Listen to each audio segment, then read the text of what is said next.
একজন কাঁদলেই কেঁদে ওঠে অন্যজন, একজন নড়লেই ব্যথায় কুঁকড়ে যায় দুজনেই।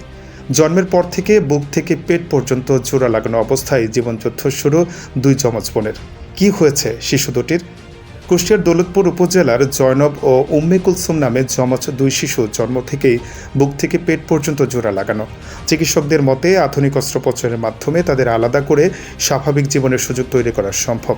তাহলে চিকিৎসা এগুচ্ছে না কেন?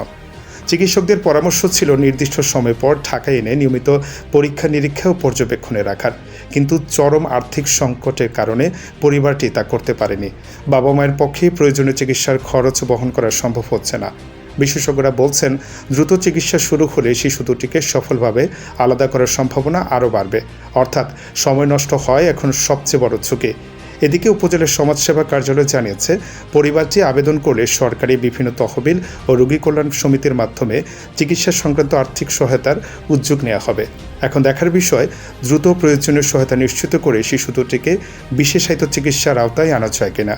পরিবারটির একটাই স্বপ্ন, জয়নব ও উম্মে কুলসুম একদিন আলাদা হয়ে সুস্থ, স্বাভাবিক ও স্বাধীন জীবনযাপন করবে।